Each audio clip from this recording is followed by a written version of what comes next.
Bueno, en principio también me uno al agradecimiento al comité organizador por todo el trabajo que de alguna manera se realiza alrededor de este tipo de eventos y bueno, por la invitación. Es un honor para mí estar en este evento, de participar y por darme la oportunidad de compartir parte del trabajo que estamos realizando en el CIMBESTAF, en esta área sobre resolución de problemas y aprendizaje y construcción del conocimiento matemático. He dividido la presentación en tres partes complementarias. La primera parte, que de hecho, ahora que he estado escuchando las ponencias, los trabajos, tiene mucho que ver con cómo esta área de resolución de problemas ha evolucionado en los últimos más o menos 30 años. Y una parte que aquí se ha destacado y también yo la tengo aquí en la presentación, es ese diálogo que a veces no se hace tan explícito y no se le da de alguna manera la importancia a esa interacción entre esas comunidades que han estado presentes en la discusión de estos marcos que explican la construcción del conocimiento matemático, y me refiero a la comunidad matemática, a los matemáticos como tal. El panel era un ejemplo de cómo ese papel juega un papel importante en la construcción de la agenda de la educación matemática y en particular esta agenda de la resolución de problemas. Entonces, cómo ese diálogo, desde mi punto de vista, es importante y hay que seguir fomentando, porque desafortunadamente en otros eventos esta parte como que se empieza a diluir. Y yo creo que un elemento fundamental para solidificar una agenda de trabajo es con esta participación conjunta de los matemáticos, los educadores matemáticos y los profesores de la disciplina. Bueno, y por supuesto los estudiantes. Voy a tratar de resumir esta parte y luego la segunda parte seleccioné un ejemplo. Miren, el área que ahora yo estoy trabajando es cómo el uso coordinado de tecnologías digitales.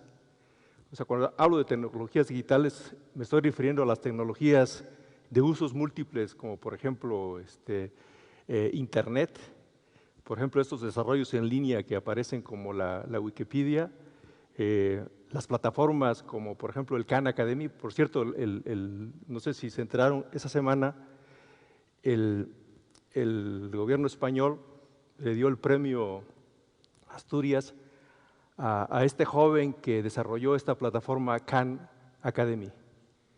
Si los que no conozcan esa plataforma, es una plataforma libre donde muchos jóvenes que estudian matemáticas y otras disciplinas, porque ahora ha crecido, la consultan de manera muy importante.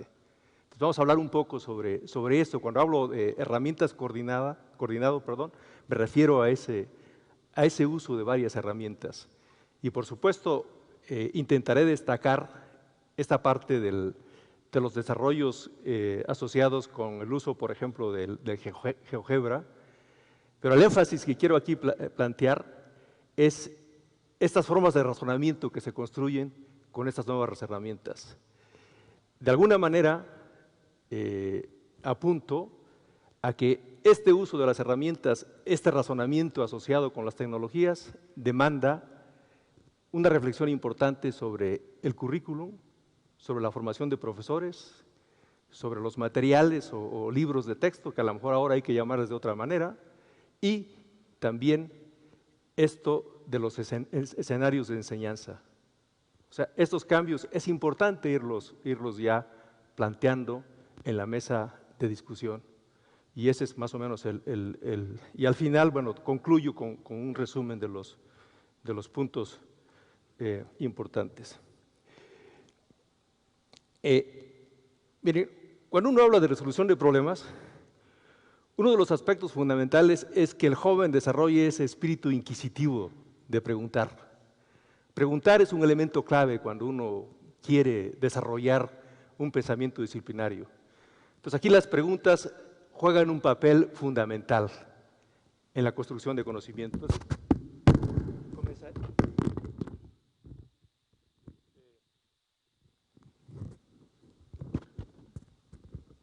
Perdón. Comenzaré planteando, perdón,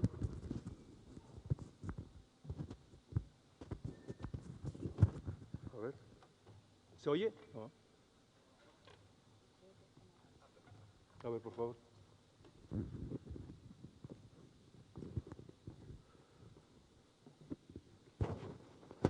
Sí, ok. Lo que decía, el aprender a preguntar es una de las partes fundamentales asociadas con esto de la resolución de problemas. Y desde mi punto de vista debe de ser uno de los elementos transversales cuando uno quiere aprender matemáticas y resolver problemas.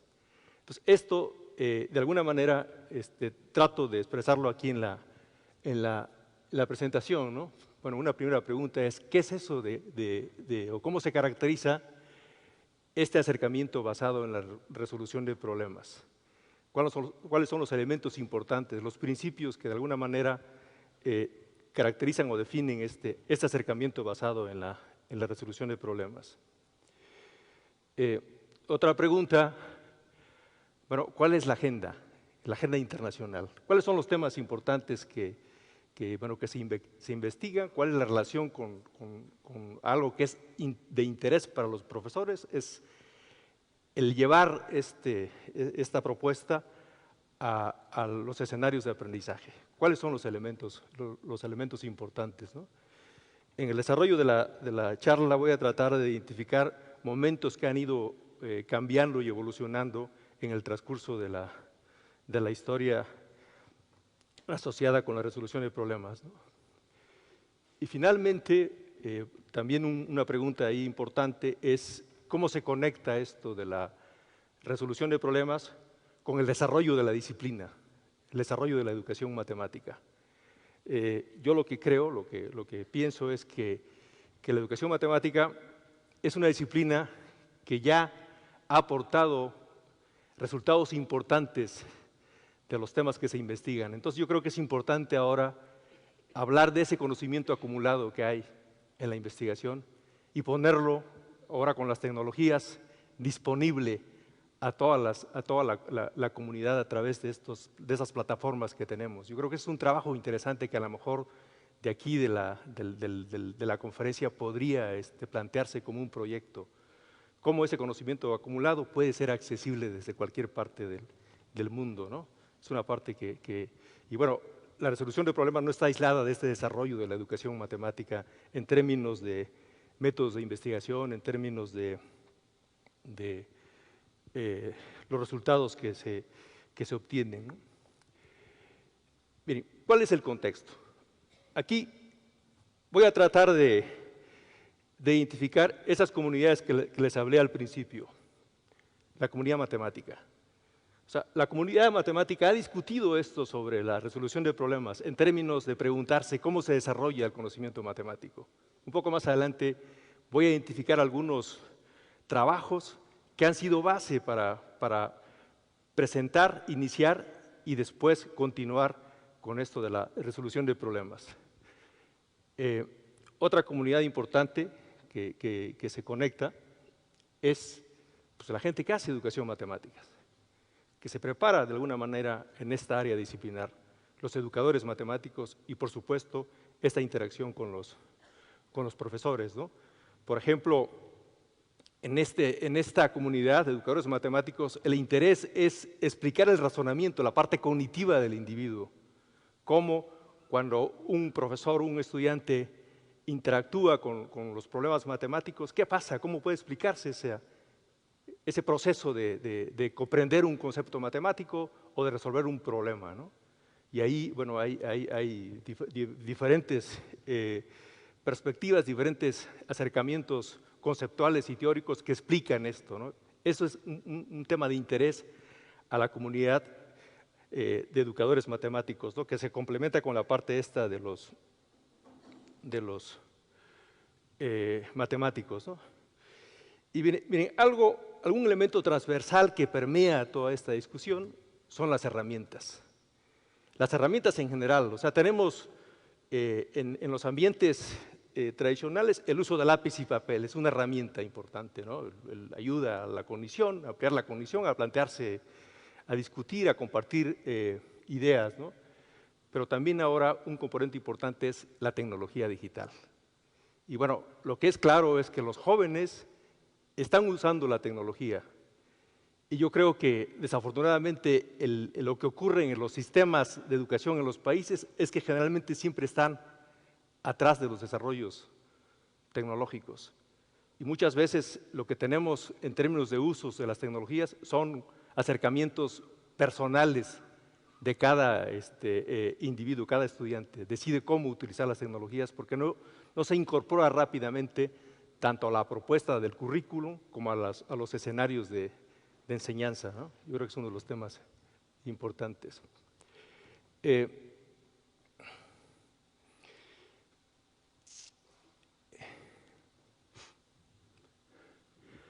Miren, la comunidad matemática, de manera breve.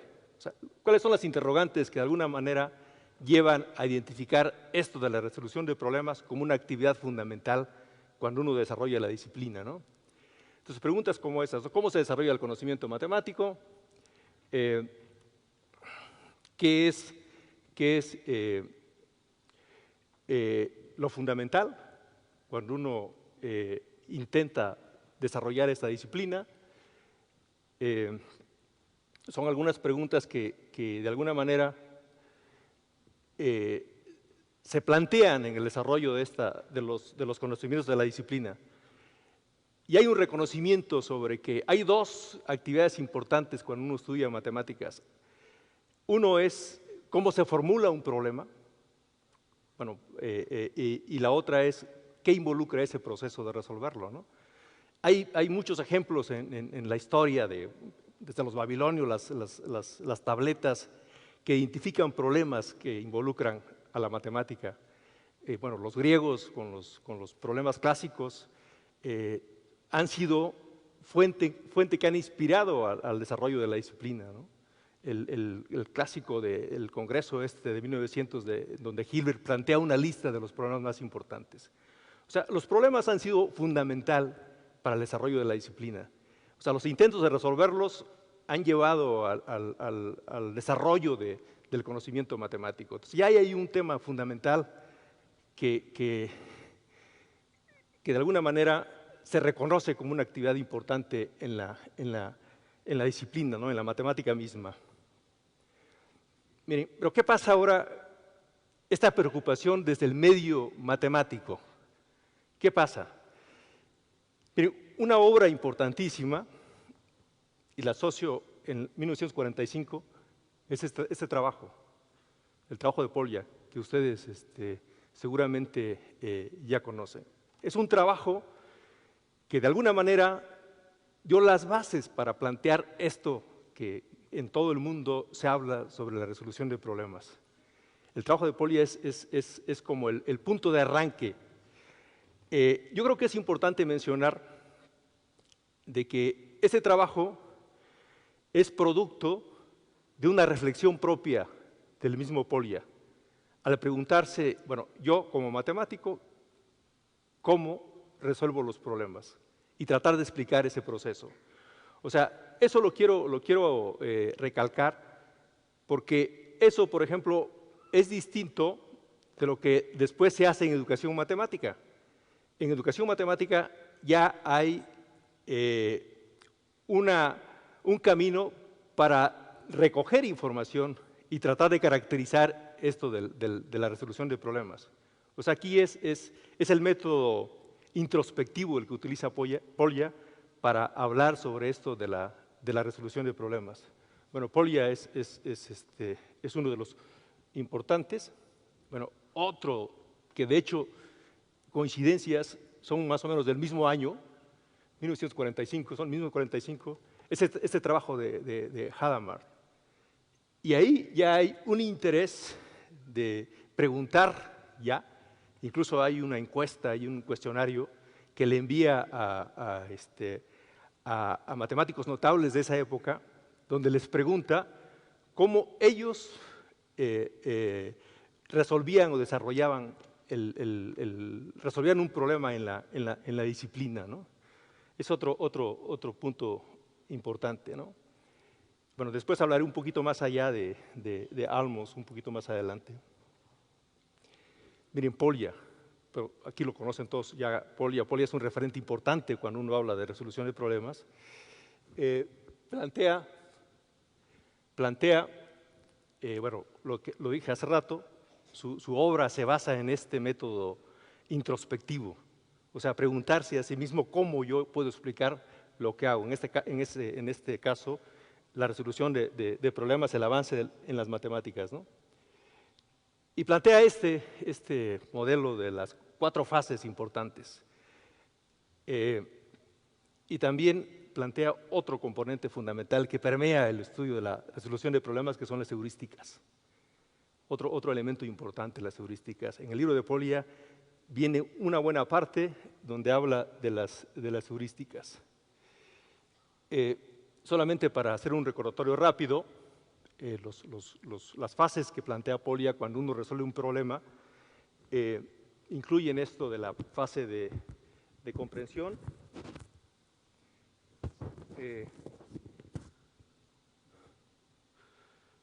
esto de la concepción de un plan, diseñar un plan,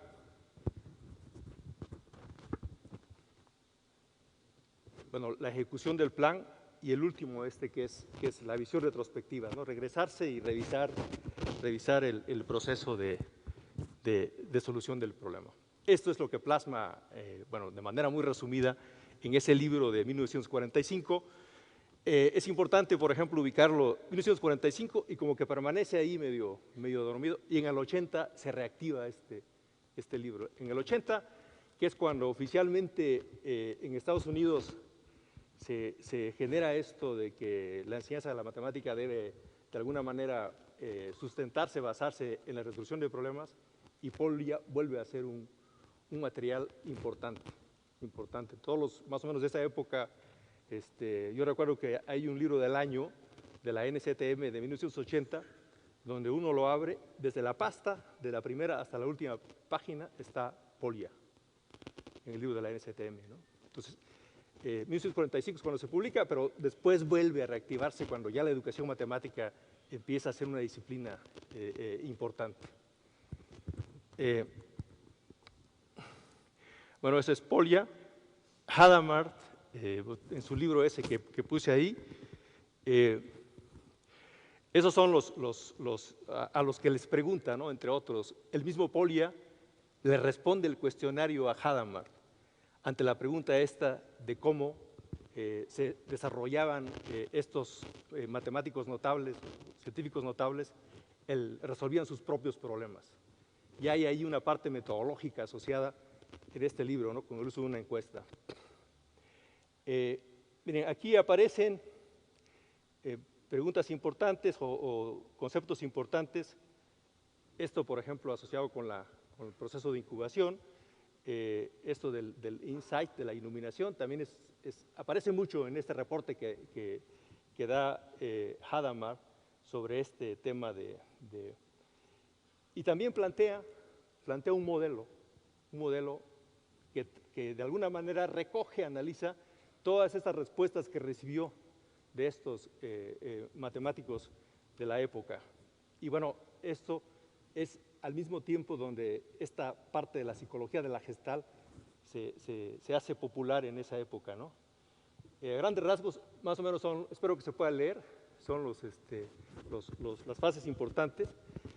Esta parte de de prepararse, de ir leyendo lo que nosotros, por ejemplo, en el desarrollo de la investigación podría ser como la revisión de la literatura, ¿no? Uno empieza a revisar qué hay cuando quiere resolver un problema, se empieza a empapar de la información, después ahí hay un proceso como de procesar mentalmente, incubar estas ideas, y aquí donde viene el insight, y después viene la parte esta de verificar. Eso es lo que plantea Hadamard, 1945, uso de un cuestionario con el interés de documentar, de analizar qué involucra esto de generar un conocimiento en la disciplina, en las matemáticas.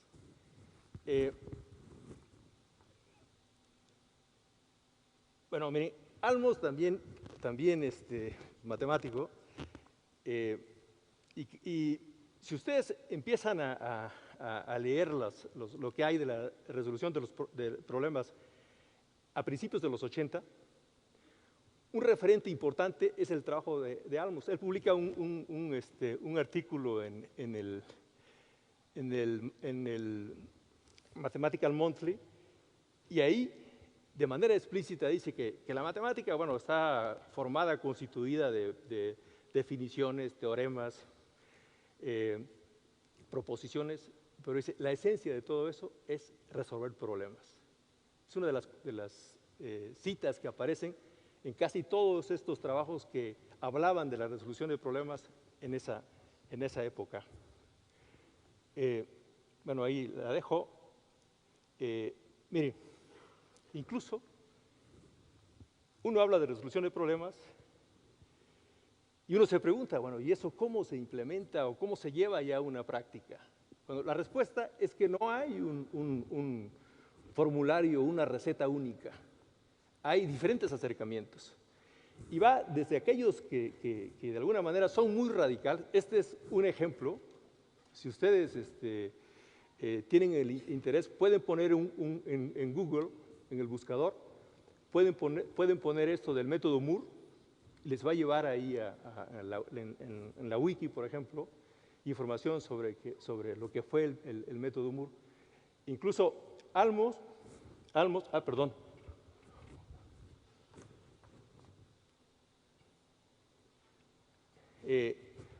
Almos diseña un curso de álgebra lineal con este método Moore.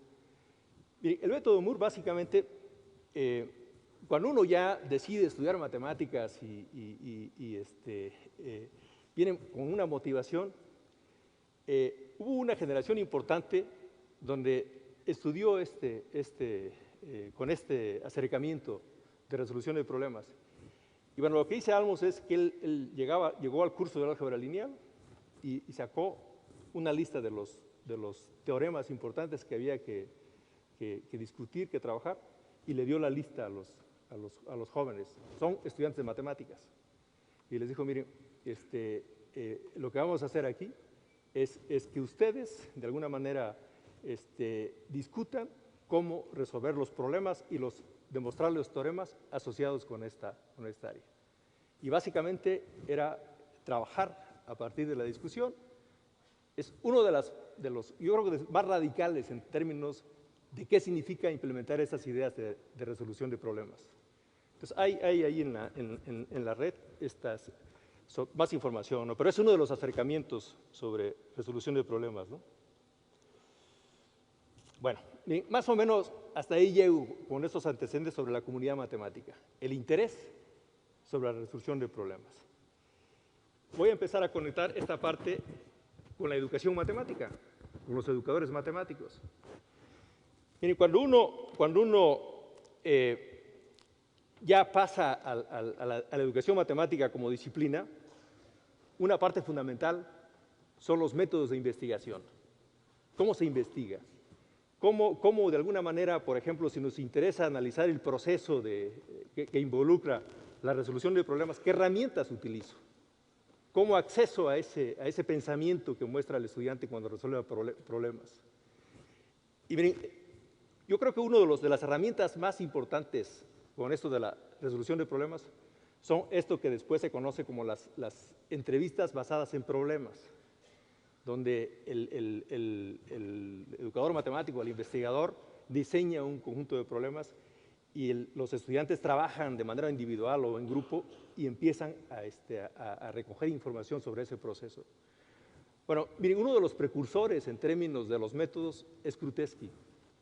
Krutewski, bueno, Carlos supongo conoce más. Miren, él es más o menos de la época de Piaget y le interesa eso de las habilidades matemáticas de los niños talentos en lo que era antes la Unión Soviética.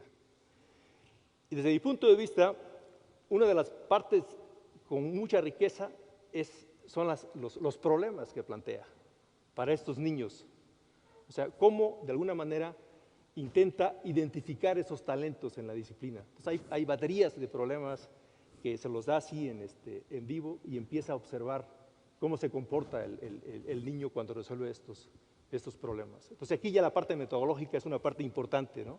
Cosa que en la primera revisión de esta comunidad de matemáticos, excepto Lehadamer, que plantea un cuestionario, pero con todas las limitaciones, no había ese interés, o no hay ese interés, y no tiene por qué haberlo, de recoger esa información con los estudiantes, la parte cognitiva, pero aquí ya eso es un elemento fundamental. El trabajo de Krutewski, aquí hago una cuota de ese libro, el libro de las habilidades matemáticas de los niños talentos, hay ahí, o sea, es en vivo donde les plantea los problemas, los observa e identifica algunos elementos importantes. Miren, esto de, bueno, ¿cómo analizo esa información que se da tan rica ahora, ¿no? Con una entrevista y hay ahí un exceso de información, ¿cómo la estructuro, cómo la analizo? ¿Cómo la codifico, esa información? Pero en esa época también destaca esta parte de lo que ahora ya es un campo importante, que es la inteligencia artificial. Y ahí contribuye mucho esto, de cómo codificar esta información que se genera cuando alguien, de alguna manera, se documenta este proceso de resolver problemas. Bueno,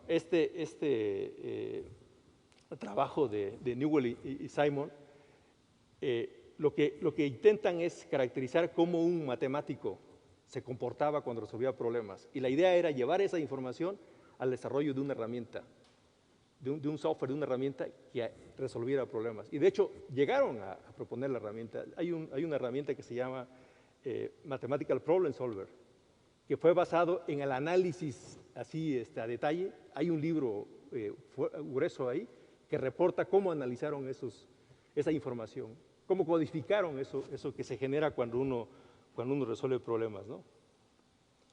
Ese es otro elemento importante que incide en la parte metodológica cuando uno habla de la resolución de problemas. Bueno, llego ahora, ya con esos antecedentes, al trabajo de Alan Schoenfeld. Como decía, Polya ha inspirado a muchos que hacen resolución de problemas en la educación matemática, pero Schoenfeld es uno de ellos. Entonces, la diferencia es que ahora ya Schoenfeld diseña un programa de investigación. Él incluso lo confiesa en su libro, este libro, Mathematical Problem Solving se llama el libro. Ahí él dice que cuando leyó ese libro que les presenté al inicio de cómo plantear y resolver problemas, es la traducción en español, perdón. Él dice que se identificó, Schoenfeld es matemático de profesión, y le interesó mucho eso de las heurísticas. Dice, las heurísticas pues es la clave. Dice, finalmente, Polya me está, de alguna manera, describiendo lo que yo hago como matemático. Y la pregunta es, ¿y por qué eso no ocurre? ¿O por qué no se implementa esto de manera ya normal en los ambientes de aprendizaje, en el salón de clase? Entonces lanza este programa de investigación. Y bueno, ese libro de Mathematical Problem Solving pues es el reporte de este trabajo de investigación. Se hace algunas preguntas cuando se plantea este programa de investigación y básicamente bueno, ¿qué hace el individuo, ¿no? Porque de hecho, interactúa con dos comunidades, los matemáticos y los estudiantes. Los dos, incluso los compara cuando los estudia, cuando se enfrentan a problemas matemáticos. Incluso, miren, ahí también hay unos elementos importantes en la investigación. Empieza a hablar ahí de problemas rutinarios y problemas no rutinarios. Bueno, las heurísticas también juegan un papel importante, ¿no? Es el trabajo de Alan Schoenfeld. Bueno, en particular, tratar de identificar las dificultades que muestran los estudiantes a resolver problemas. Y bueno, como que trata de llevar esto con los profesores, ¿no? Para que de alguna manera ayudaran a los estudiantes para que desarrollaran estas competencias en la resolución de problemas. Entonces, Schoenfeld plantea un modelo, producto de este trabajo de investigación. Ese se desarrolla en los 80s, un poco antes, pero el libro identifica estos elementos importantes.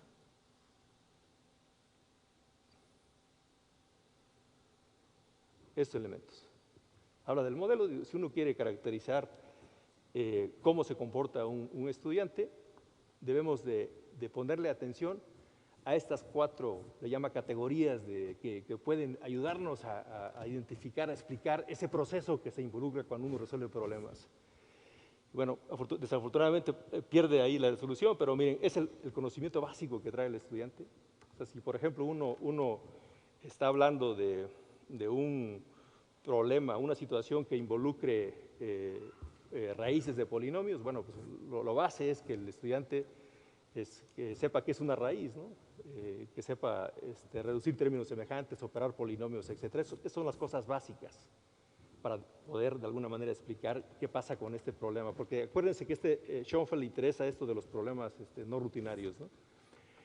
Bueno, las estrategias metacognitivas es una de las, yo creo que en el trabajo de Schoenfeld, aun cuando ya había elementos ahí en el trabajo de Polya que se planteaba a nivel de preguntas cuando resolvía problemas, aquí ya aparece de manera explícita la parte metacognitiva.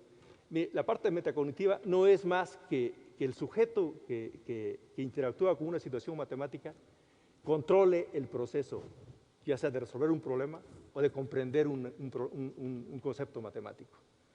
Y controlar quiere decir, monitorear quiere decir que en el camino tome decisiones que de alguna manera, si una estrategia o un camino no le está funcionando, que regrese y trate de repensar lo que se está haciendo, ¿no? Esa es a grandes rasgos la parte de esta metacognitiva. Pero también una parte fundamental del proyecto de Schoenfeld es las heurísticas. Las heurísticas, ¿no? Bueno, eso, a ver, ¿cómo se podrían llevar a un ambiente ya de enseñanza, ¿no?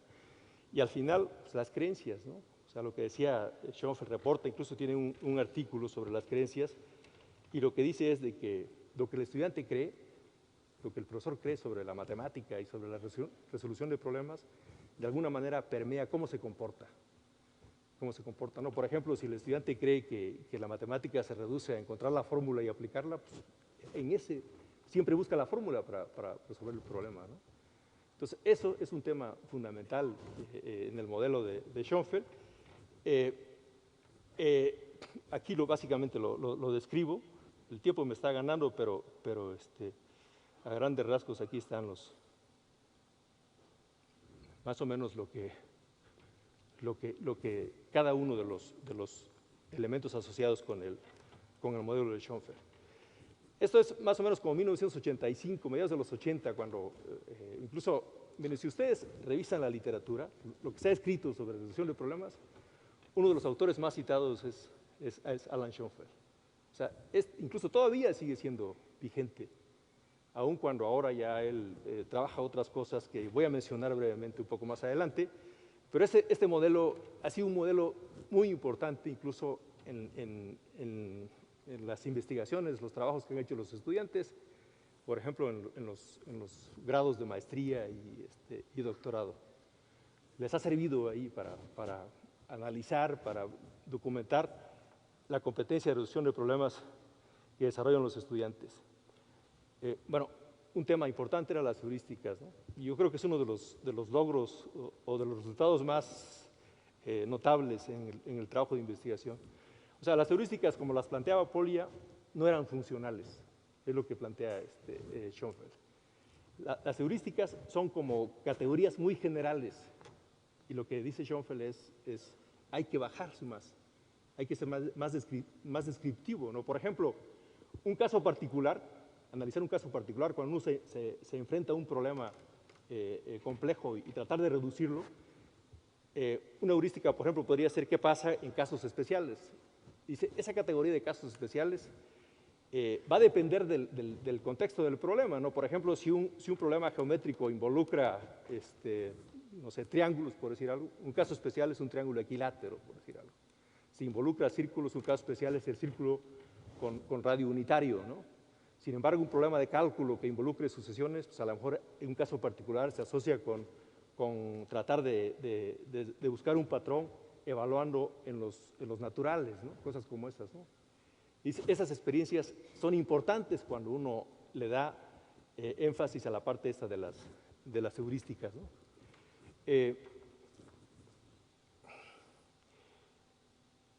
Bueno, eso es lo que acabo de decir, ¿no? Rápidamente, uno de los resultados importantes. Todo esto que estoy diciendo viene en esta parte hay un artículo que escribió Schoenfeld en el 92 en el Handbook de la NSTM y más o menos resume todo lo que había hecho en términos de investigación. Ahí tiene un capítulo sobre resolución de problemas al que le interese documentar de manera un poco más amplia lo que se ha hecho en la resolución de problemas. Bueno, mire, Schoenfeld continúa y no se siente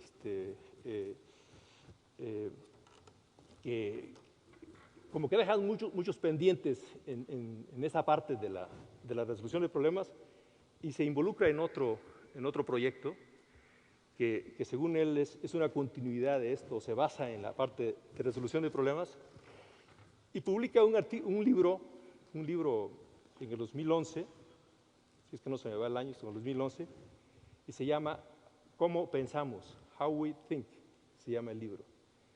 Y básicamente ahí él lo que dice es de que cualquier actividad como enseñar, como resolver un problema, se puede explicar a partir de unos constructos que él ahí plantea. Y aquí están los constructos, son los recursos que toma parte de lo que había ya mencionado en el modelo de resolución de problemas. Las metas, a dónde se quiere ir, eso está asociado con una pregunta importante cuando uno aprende matemáticas o quiere aprender matemáticas, cómo caracterizar ese aprendizaje, a dónde uno quiere llegar en términos de aprendizaje de la disciplina, ¿no? Y el último, estos tres, es las orientaciones, que básicamente son parte de las creencias, pero un constructo un poco más amplio, ¿no? Ahí en el libro analiza a un profesor de matemáticas y trata de explicar ese comportamiento. Un tema fundamental es la toma de decisiones. Aquí aparece como un elemento importante. O sea, cómo el profesor en el acto, en el camino, decide irse por un camino y no por otro. Y lo interpreta, lo explica a través de estos tres constructos.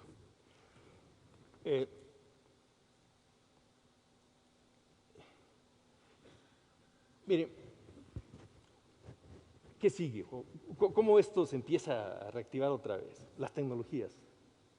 O sea, las tecnologías empiezan a mover muchas de las cosas que se desarrollaban en la resolución de problemas. Por ejemplo, este marco de Schoenfeld, pues básicamente lo que se analiza es cómo los profesores, los estudiantes, los matemáticos resolvían problemas con lápiz y papel.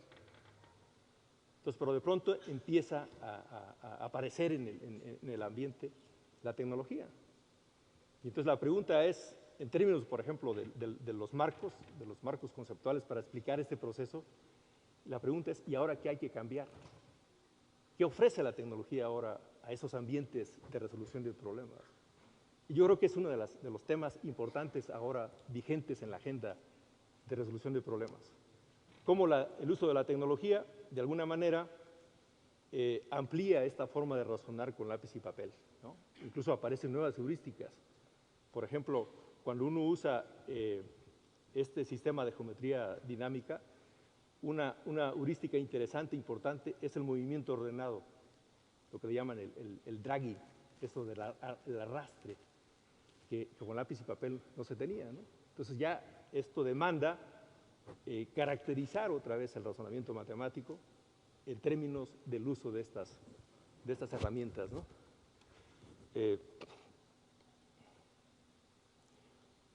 Bueno, es esto de que se demanda analizar el proceso, ¿no?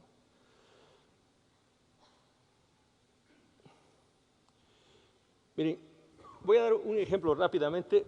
Voy a enfocar algunas de las heurísticas que por ahí se identifican, bueno, en el trabajo de Schoenfeld, en el trabajo de Polya. Esta, por ejemplo, de relajar las condiciones de un problema.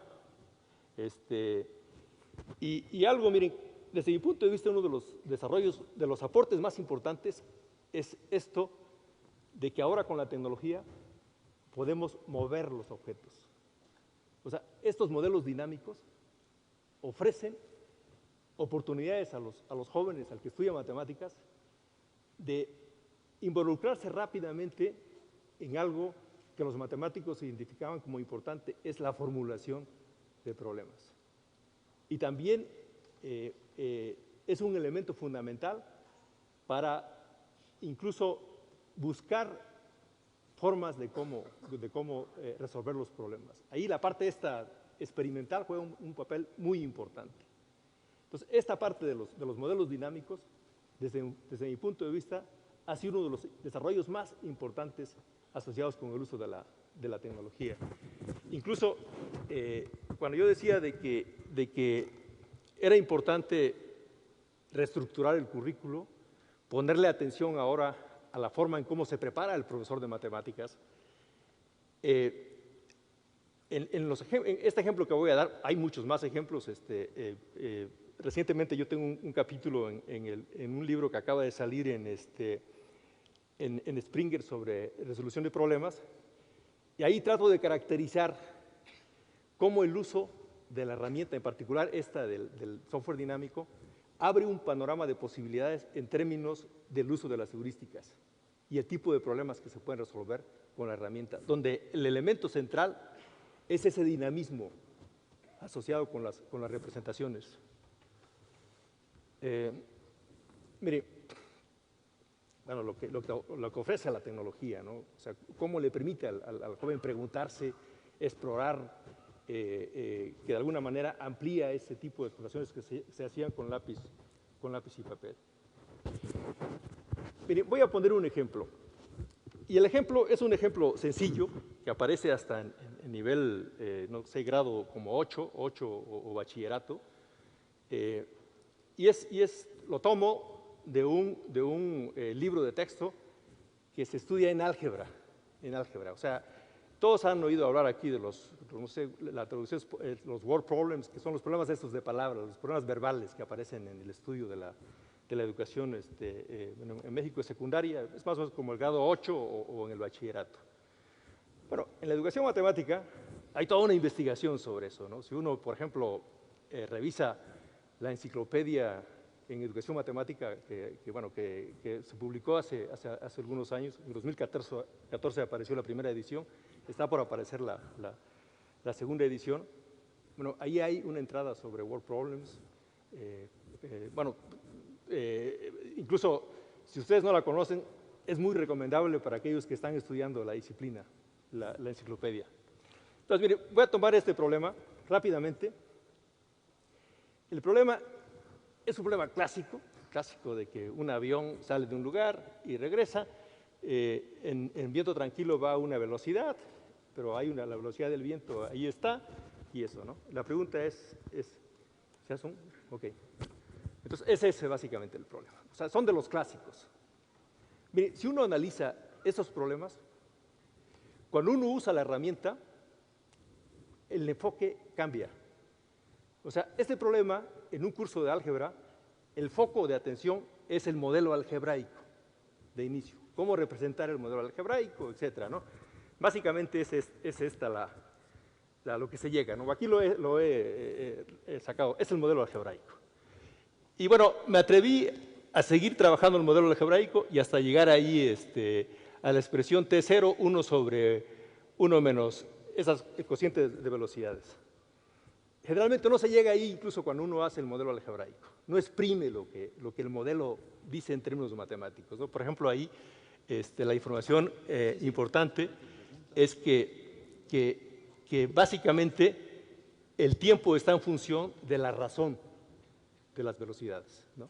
Desde el punto de vista matemático. Pero bueno, hay toda una discusión algebraica que no la voy a abordar ahora, pero voy a abordar el problema desde el punto de vista de la herramienta. Y eso es lo que de alguna manera quiero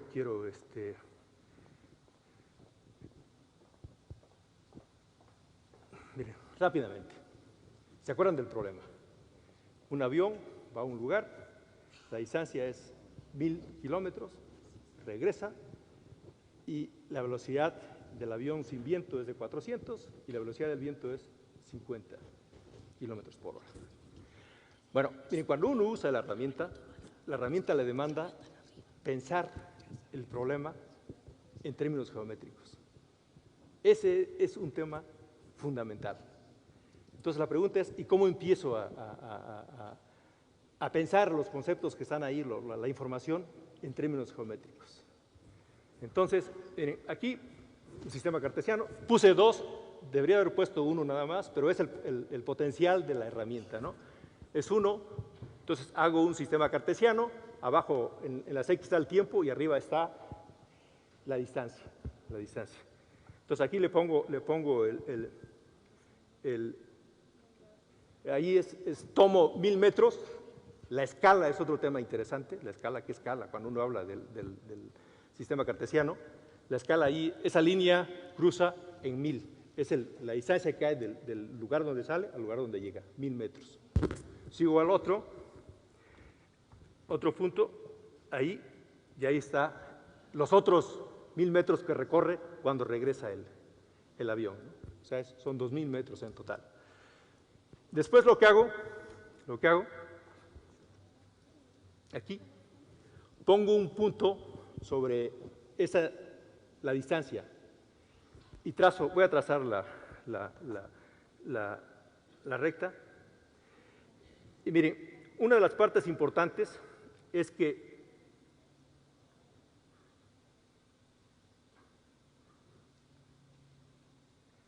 ese punto lo puedo mover, es la parte dinámica.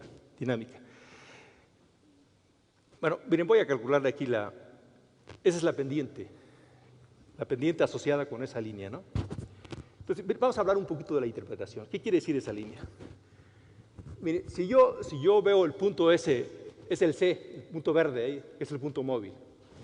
O sea, por ejemplo, quiere decir que si solamente me fijo en la velocidad que está ahí, creo que es de 243, ahí 243.8, quiere decir que si yo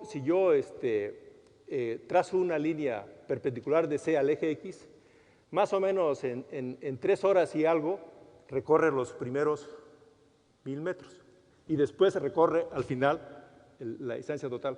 Creo que me voy a tomar unos 5 minutos porque te tardaste como 10 minutos presentándome para terminar eso, ¿no? Sí.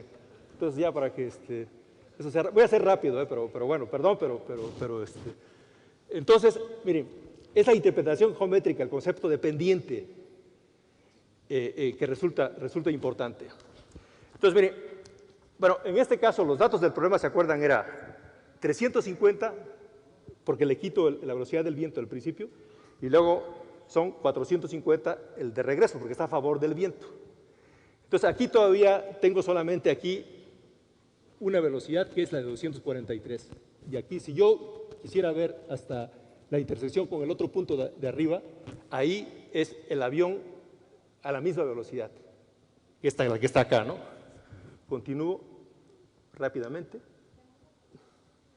Mire, lo que hago ahí,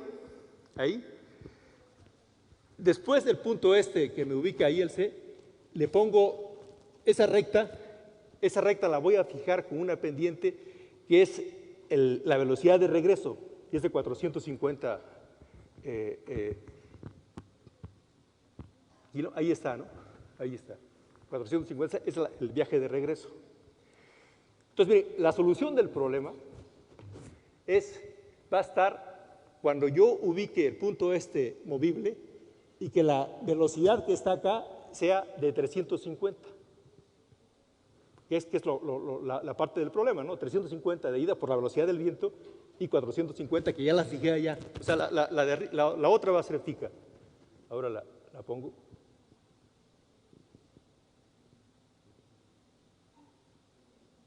Ahí está, miren. Si ve la línea esta como amarilla, naranja, la pendiente es fija. La que me cambia es la otra. Entonces, donde yo pesque la velocidad de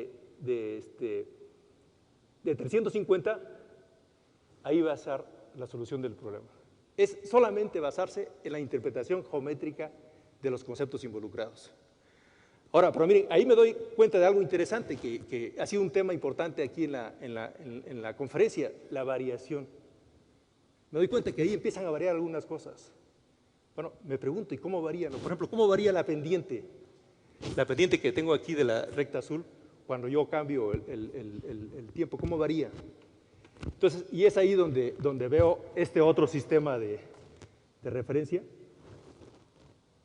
Bueno, aquí trazo ahí está. Llamo otro sistema. Eso antes no se podía hacer. Ahora yo puedo trabajar, porque ahora le voy a poner atención a la variación de la pendiente con el tiempo. Incluso le puedo preguntar cómo se comporta esto cuando yo muevo el punto. Y ahí está. Ese es el comportamiento de las pendientes. Un problema de variación que involucra otros conceptos, ¿no? En este caso, esto es una hipérbola. Y bueno, esto ya me da todos los elementos ya para acercarme a la solución del problema. Lo voy a hacer aquí rápido. Ahí está. Veo, tengo que captar dónde está la velocidad de 350. Ahí está, ya en el otro eje veo 350, la intersección, y ese va a ser dónde debo de ubicar el punto C para que la recta esta azul tenga una pendiente de 350. Y luego ya esto me da la solución, porque ahí veo dónde corta la recta naranja en los 2000. Y es la solución del problema. Mire, todos los problemas de word problems se pueden ver a través de una razón geométrica. Y aquí el movimiento nos da otro camino para resolverlo. La pregunta aquí es cómo lo conectamos con el acercamiento algebraico que después se plantea, ¿no? Y son las preguntas que pertenecen a la agenda de trabajo. Miren, voy a cerrar, pero miren, hay problemas hemos trabajado los problemas de Apolonio en geometría, los problemas de cálculo a través de esta idea del dinamismo, ¿no? Miren, voy a cerrar aquí y voy a las conclusiones. Las conclusiones, unos 2-3 minutos y ya las conclusiones.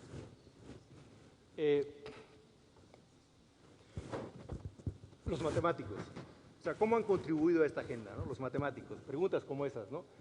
¿Qué es y cómo se caracteriza el pensamiento matemático? ¿Cómo se formula un problema? Son temas importantes. Desde la parte de educación matemática como disciplina, o sea, interesa esta parte cognitiva, ¿no?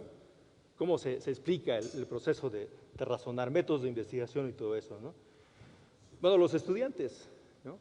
Que de alguna manera, bueno, aquí no dio tiempo para volverlos a meter aquí en la discusión, pero bueno, hay en la resolución de problemas, esto de trabajar en grupo y todo eso es una parte fundamental.